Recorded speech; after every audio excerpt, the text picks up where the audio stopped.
Assalamualaikum warahmatullahi wabarakatuh. Saya Nur Hasana dengan NIM 24801074. Saya dari mahasiswi dari Universitas Indonesia Timur dari kelas C.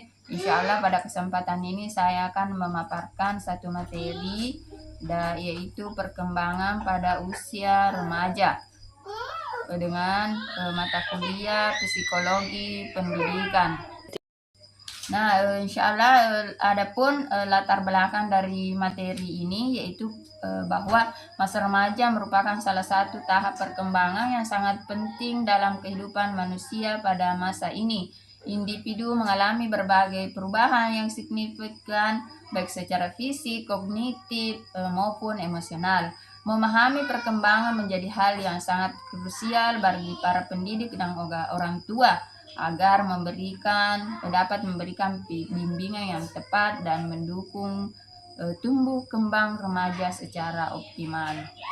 Nah, insya Allah pada kesempatan ini juga saya akan memaparkan beberapa rumusan masalah yaitu tentang pengertian masa remaja, menguraikan perubahan perkembangan pada remaja, kemudian mendeskripsikan perkembangan sosial remaja dan mengidentifikasi faktor-faktor yang mempengaruhi perkembangan remaja.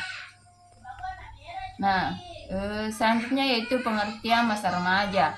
Masa remaja adalah masa transisi dari anak-anak menuju dewasa yang ditandai dengan berbagai perubahan fisik, psikologis, dan sosial. Menurut Harlock, masa remaja dimulai saat anak secara seksual menjadi matang dan berakhir saat mencapai usia matang secara hukum. Santrok mendefinisikan masa remaja sebagai periode transisi perkembangan antara masa kanak-kanak dan masa dewasa yang melibatkan perubahan biologis, kognitif, dan sosial emosional. Nah, pada masa ini, remaja mulai membentuk identitas diri dan menghadapi berbagai konflik emosional dalam proses pencarian jati diri. Nah, selanjutnya perkembangan fisik dan kognitif. Nah, perkembangan fisik itu yaitu terjadinya pubertas yang ditandai perubahan hormonal, kemudian pertumbuhan tinggi dan berat badan yang pesat, perkembangan organ reproduksi, perubahan bentuk tubuh yang mempengaruhi citra diri, serta pematangan sistem saraf dan otak. Adapun perkembangan kognitif yaitu kemampuan berpikir abstrak dan logis, berkembangnya penalaran moral, kemampuan memecahkan masalah yang kompleks, sikap kritis terhadap lingkungan, dan mulai mampu merencanakan masa depan. Kemudian selanjutnya itu perkembangan emosional dan sosial. Nah, perkembangan emosional yaitu perubahan suasana hati yang cepat, kemudian ketidakstabilan emosi, kebutuhan akan pengakuan sosial, sensitivitas yang meningkat, pencarian identitas emosional. Nah, perkembangan sosial yaitu pengaruh terhadap teman sebaya yang sangat kuat, kebutuhan akan penerimaan kelompok, pembelajaran peran sosial, mulai menjalin hubungan romantis, dan konflik dengan otoritas seperti biasa sama orang tua atau guru. Kemudian ada beberapa faktor yang mempengaruhi perkembangan pada masa usia remaja. Ada dua faktor yaitu faktor internal dan eksternal. Adapun yang faktor internal yaitu faktor biologis.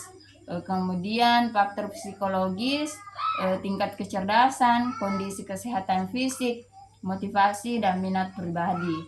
Kemudian faktor eksternal yaitu lingkungan keluarga dan pola asuh, pengaruh teman sebaya, lingkungan sekolah dan pendidikan, dan media sosial juga, begitu juga teknologi, begitu pula dengan kondisi sosial budaya masyarakat. Itu adalah faktor eksternal yang mempengaruhi perkembangan pada masa usia remaja. Nah, selanjutnya ada kesimpulannya yaitu bahwa masa remaja itu memang merupakan periode transisi yang sangat penting dalam kehidupan manusia. Pada masa ini, individu mengalami berbagai perubahan signifikan mulai aspek fisik, kognitif, emosional, dan sosial. Perkembangan remaja juga dipengaruhi oleh faktor internal biologis, psikologis maupun faktor eksternal seperti keluarga, teman sebaya, sekolah, dan masyarakat. Oleh karena itu, peran orang tua dan pendidik sangat diperlukan dalam membimbing remaja agar dapat melewati masa transisi ini dengan baik dan berkembang menjadi individu yang positif serta bertanggung jawab. Nah, demikianlah pemaparan saya. Adapun apabila ada kekurangan mohon dimaafkan. Saya ucapkan jazakumullah khairan. Assalamualaikum warahmatullahi wabarakatuh.